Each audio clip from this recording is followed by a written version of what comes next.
Welcome back, ladies and gentlemen. Week 8 preview of the Grade A Fantasy's top plays at quarterback on FanDuel main slate. I apologize for not bringing up my tight end and defensive special teams videos. Things just got a little busy. Plus, I'm not even gonna lie to you. Plus, besides work and things being busy, I was busy playing hockey slates and getting my stuff ready for my contest. And then I was also, it was a New York kind of week, like Mets were in the playoffs, Yankees in the playoffs. Like, it was a lot to watch on TV, so just really couldn't get to it. But making sure I will get to this week, because guess what? We got 14 games, so there's a lot of options. So here are my top plays and some people that I just want you to keep an eye out for week 8. Let's start with the quarterbacks. As you can see on screen, Josh Allen, once again looking like another top prospect to be pretty much pretty much another ×3 his value. He had a great weekend last week, 300 yards, I think 60 rushing yards, so he got the bonus 2 rushing yards. So Josh Allen is always an option. Yes, it's good to have him that expensive if you're going to use him, because he was definitely leveraged against Jalen Daniels last weekend. Obviously, you couldn't foresee Jalen Daniels. They were the top two at what was it, 92 and 91, or was it 91 and 9,000? But they were the only two at 9,000. But either way, once again, he's definitely looking like a great value. Jaden Daniels' rib injury is being looked at week to week, so don't look at him to be playing this week. So that means you're dropping all the way down from 94. And if you want to get there with a great matchup against a porous defense, once again, Jordan Love going against one of the worst defenses this week, and at a $500 discount. As you can see here, he's at minimum ready to pass at a high accurate value. Yeah, he can throw the interceptions, but he's going to give you 3, 4, minimum 2 touchdown pass upside each week. And against this defense, he's definitely... it's just another case of why, Josh Allen's going to be low owned. Why is he also going to be low owned? Because Lamar Jackson is at 8,800. Lamar's not 9,000. Yeah, it's a tough divisional matchup, but the way he's playing right now, Lamar is just a great option at 88,000. Definitely going to garner a lot of ownership. Now, would I bring up Jalen Hurts as a top play? No. But here's an interesting concept y'all might want to think. They're basically, in a way, fantasy-wise, the same quarterback. Passing ability, great with their legs, added fantasy point value. But here's the thing. When Lamar goes off, Derrick Henry goes off with him. When Jalen Hurts doesn't go off, Saquon Barkley takes up all the carries and all the yardage and all the points. And you can see here, when you look at they basically run the same offense, two multi-purpose quarterbacks with dynamic running backs. The boom and the ceiling, as you can see by the stats, is way more higher and predictable for Lamar Jackson. 36, 23, 25, 17, and 28. So his low is 17. While with running with Derrick Henry. While Jalen Hurts, on the other hand, when you run that back, 22, 21, 16, 14, 24, 18. So, yes. Is it a bad choice to pick Jalen Hurts in this matchup against Cincinnati? No, because Cincinnati is not the best defense. But I know if I had the choice, I will go to more Lamar Jackson, because this is definitely one of those boom, ceiling, floor, hey, I'm going to cash. Hey, I picked this guy. I got a chance to win a GPP or finish in the top 1%. So that's why I'm going Lamar over Jalen Hurts this week. We'll go down. Another great matchup. He's also another quarterback ready for some double stacks, CJ Stroud. And he seems to also do very well in bounce back situations. There was one week where it looked like real horrible. He started off decent, 18, then it dropped to 14. Then it was a real bad struggle of 11.8 against Minnesota when they got when pretty much got their ass handed to him. And then some people started taking Minnesota seriously. And then guess what? He had a good cupcake matchup in Jacksonville, and he came back for 345, passing bonus, 2 touchdowns, 426.5. So what's the matchup this time? He just finished passing, didn't even get to 100 yards at Green Bay. So now what does he do? He comes home to face one of the worst defenses in the league, Indianapolis. 8,500, still no Nico Collins. affordable Stephon Diggs and a Tank Dell who needs to bounce back because Tank Dell had a 0 last week. Yeah, I'm liking CJ Stroud. Patrick Mahomes. Now, I don't want to go all over the place. With the KC game, there's only two people I really want, and it's not even Travis Kelce. Even though I think Patrick Mahomes is a solid pick, but both of these men right here at 8,000 are interesting to talk about. First off, who are my favorite plays for KC and Las Vegas? It should be yours. If it's not Kareem Hunt, because Vegas thinks they're stopping the run, then it's Kansas City's defense. Aiden O'Connell broke his thumb, so Minshew's back under the helm. And we've seen how Mitchell's played this year. So there's viable sack fumbles, and there's a viable pick six. This is a week where there's some options where it's worth paying up for defense. And I'm somebody that likes to talk about paying down for defense a lot. So you got Patrick and Baker at 8,000. I think Patrick, this got to be his ceiling matchup. Okay? With this matchup here, I mean, let's take a look. He hasn't had 20 points all season. His high is 17.44. And if you want to round it off, you can't round it off because when you round it, it rounds down. So he's not even rounding up to 18. But this is a matchup where sorry about that. This is a matchup that I do like Mahomes to at least get to the 20 threshold. I like him with gadgets with Xavier Worthy. Nicole Hardman. I think Kelsey has a solid game. I think for 8,000, obviously you're looking for times 3, but this is the kind of game where he could possibly get close to 300. But if he doesn't get the bonus, I can see Mahomes throwing for 2 touchdowns, scrambling a bit, or being in the pocket just scrambling to extend the play, because I don't think Vegas is going to be able to, besides David Hutchinson on the edge. I don't really see the Raiders at all coming off the edge and making Mahomes scramble. Making Mahomes move around the pocket and scramble out the pocket to extend plays, yes, but force him to run, no. I think this is, it sounds weird for me to say this, but this is kind of a good matchup. I think you could definitely go past Mahomes, maybe McCole Hardman. I don't think Juju's definitely not playing next week because he re-aggravated an injury that he was worried about this week. So, cheap stacks, Mahomes 8,000. He's looking good for a 20 piece to almost times 3 his value, because obviously times 3 his value would be 24. But with a bad Las Vegas defense, I pretty much think this should be a good matchup. And why is Baker a top play? Because he basically lost both wide receivers. He's a top play for DFS purposes. Besides Cade Otton, he's going to have a lot of cheap stacks available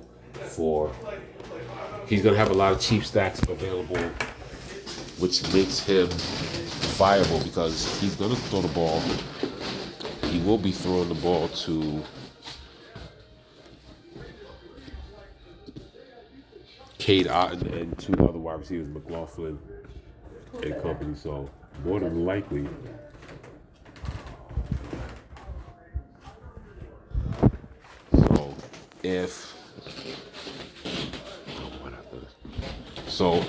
if it's possible, you're probably looking at a Baker Mayfield stack that probably doesn't even add up. If you double stack Baker Mayfield with the wide receivers that he got, or one of the cheap wide receivers, and give it to Cade Otton, if I review the property, I think Cade Otton's still under 55. I just forgot what the exact price is. You're looking at a very cheap stack of 2 guys, 2 extra receivers with an $8,000 Baker Mayfield, and you're looking at possibly, 17,000 possibly against Atlanta. So I think it's a good play for fantasy wise. But it's just an option, because obviously you can see them maybe looking to give the ball to Rashad White, or just double up on both running backs, since both running backs are purely healthy, and then help out Baker Mayfield, because with a hamstring, and then obviously, unfortunately, Chris Godwin dislocated ankle, will be out for the year. It's going to be tough, but I still think, being at home, Atlanta, good defense, not a great defense.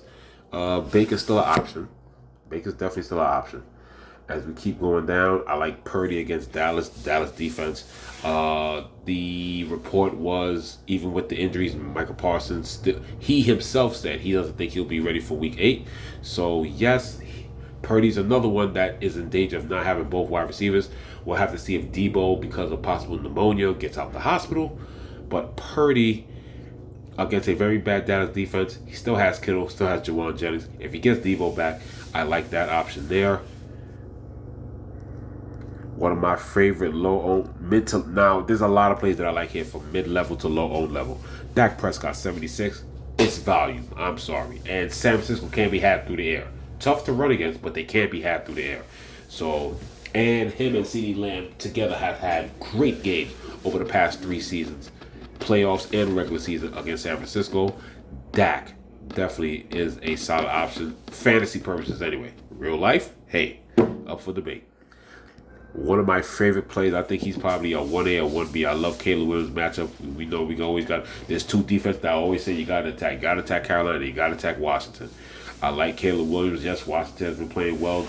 And the defense has been playing inspired play as well. But Caleb, with the combination of Moore, Swift getting into the action, he's really reading Komet lately the last 2 weeks. I like Caleb Williams in this matchup, even though Washington has somewhat improved, but it's still a bad defense. Caleb Williams as a mid-level play, those stacks aren't that expensive. I don't know about doubling. If I double, it's one of the receivers, and in most cases, it will be Caleb with Moore with Komet. Doesn't seem he's really getting it together with Roma Dunze, and he's had, up to this point, only 2 good games with Keenan Allen. Other than that, I'm going with what Caleb is right now used to. Obviously, being a rookie, he's staying with his pattern. His pattern is getting the ball deep and long slants to Moore and hitting Komet at great value with the complement of DeAndre Swift running the ball in the backfield. I'm glad they got him because I really felt Swift was just too good just to be wasted or whatever. But Swift, after the first 3 weeks, has really turned it on since week 3. As we keep going down, hey, real life football, they're a mess. But we have a sample size here. Yes, it's on the road, so it could be slightly different, but these are cheap stacks. Aaron Rodgers is 72. Devontae Adams didn't have a great game. He was 69 last week. If anything, if FanDuel priced him up, what did he go to? 71, 72, maybe 7,000. That's 14,000. And then, of course, Breece Hall. You always got to think about stacking with Breece Hall. The screen passes and the possibility of taking a home run to the house. Aaron Rodgers had 272 and 2 touchdowns at home against New England. If they could just, somewhat double that or just be similar to that, he had a 21.4 performance. 21 doesn't sound great. Of course, it sounds like, we need 23, 24, 25, or maybe a blowout game of 28, almost 30 from a quarterback. But Aaron Rodgers is 7,200. So if he does the same thing, he basically times 3 his value. So I like Aaron Rodgers as an option. And then when we keep going down here, yes, he had a dud matchup, but he's going against a pass funnel with all his wide receivers opposite Baker Mayfield. Kirk Cousins at 71. He dropped down $100 from last week, and now he's going against a pass funnel without their top 2 wide receivers. So could that mean shorter fields, they give it to Bijan as well? Yes, but Tampa Bay is a pass funnel. They have a good run defense. So I see Kirk Cousins, same thing as CJ Stroud, bounce back weekend. He's going to be looking for Drake London, who still caught a touchdown last week. But guys like Mooney and Pitts should also be taking advantage of that as well. And as we keep going down, and breaking news here. This happened literally about a half hour, maybe 45 minutes ago. But it seems that everybody's okay. Andy Dalton, breaking news, was just in a car accident. But the car accident did not result in any emergency personnel taking anybody involved to the hospital.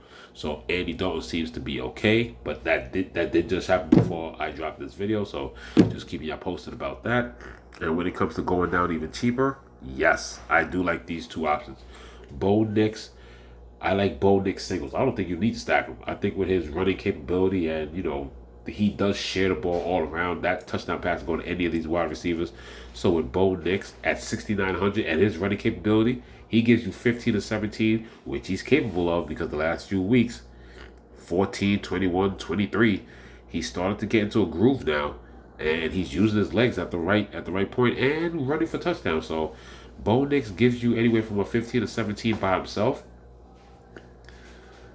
I mean, other than that, I'm not going to lie. When it comes to that Carolina game, it's the same thing. I like Bo Nix. I like Javonte Williams, and I like the Denver defense. And then obviously because of his running ability, and he did play well. Chicago's defense is a solid defense, but they're not a tough defense. I think Marcus Mariota. I mean, they'll provide a challenge, but Marcus Mariota is kind of the same thing with Jaden Daniels. Has an accurate arm. He runs. I mean, what? He's been in the league for a while, so probably not as fast as Jalen now, but Marcus Mariota is still going to be flushed up the park and still going to run. Marcus Mariota gets the start, or if they do something else, 6,800, and the way he... Now, the only thing was, he basically had most of the game, so it was a decent sample size. It wasn't like he got in there late. The thing with Marcus Mariota, he did share the ball, so could you stack it? Yes, but you can stack it many different ways. Marcus Mariota, but that game script was also different too because it became a blowout real fast. But he was getting to Zacchaeus. He was definitely keying in on Ertz. Ertz was his first read, and he did get passes out to, Terry McLaurin. So there are options here with Marcus Mariota being there. There are some low options like Mariota, Bo Nix, and Kirk Cousins, and Aaron Rodgers are all great options, but if he gets cleared and it's trending that way, the number one cheap option right at 7,000 will be Tua. The fact that the Dolphins have been struggling has him priced down, A-Chain priced down. They're the ultimate chalk this week. Tyreek is what, 300 or 400 under 8,000. Waddle is what, dwindling in the sixes, maybe close to 5. I mean, and it's Arizona, and they're at home. So, I mean, what else is there to say? I mean, like I said, there's a lot of cheap options that I like, but if he's cleared, Tua's the best. And then I would say after that, it's Rodgers. No, it will be Cousins at 71, then Rodgers at 72. And then I like as a 4A, 4B, Knicks and Mariota. But that's the end of the QB video. Thank you for watching. Hope everybody's enjoying the NBA action. And if you're not watching NBA, hope you're watching the hockey action. And if you're like me, just a big sports fan, you're doing your best to watch everything. This is Grade A Fantasy. Good luck. Week 8 sounds exciting. Lots of value to come up as other people, man, running backs and especially the wide receivers. There's going to be a lot of value popping up. Good luck this week. Can't wait to talk about those next two positions. We might even skip it and just go straight to wide receiver next, since that's where most of the injuries and suspensions are happening. Grade A Fantasy, signing off.